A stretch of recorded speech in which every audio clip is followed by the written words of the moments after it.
Assalamu alaikum туғандар. Мына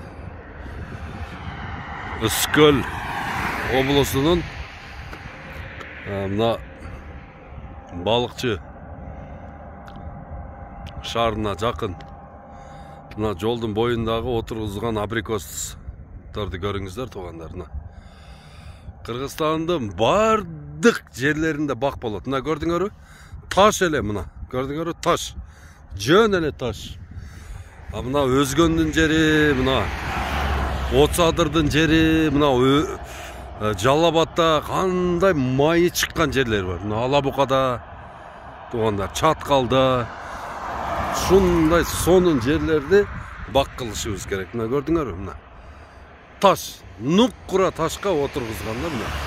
Мен айтып эле жүрөм го, ошол бирге бир эле жерди алып таштап туруп, ордуна ошол ямага плодородный топуракты алып келип туруп, ошол жерге бак отургузса болот. Плодородный топуракты алып келиштин деле кажети жок.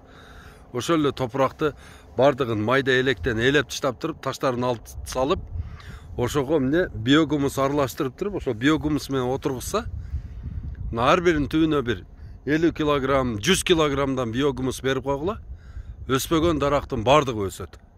Мына көрүңүздөр, башка чейин. Мына ушул жерлердин бардыгын бак кылыш керек да. Полностью ушул жакты бардыгын бак кылыш керек. Мына ушул өрөөндү айландырып эле бак кылып салыш керек да. Абрикос, сонун сливанын сорттору, алманын сорттору, эми бар жокто отургузсак болот Кыргызстанда. Тугандар, эртеге Тоң районунда болот. 18-и, 19-у Жетөгүздө болот, 20-сы эки жерде болот тугандар. Графикти жылдырышка туура келди. Ак суунукундагы 20-сына жылдырдык. 20-сына түштөн кийин саат 14:00-гө коюлду. Эрте менен ошол Баканбайда болот эртеге. Анан Жетөгүздө Кызыл сууда болот. Эменики болсо Ак суунуку болсо ошол Ак суу районунун администрациясында, мына Кенчке ошол жогору чыкканда ошол жерде болот тугандар.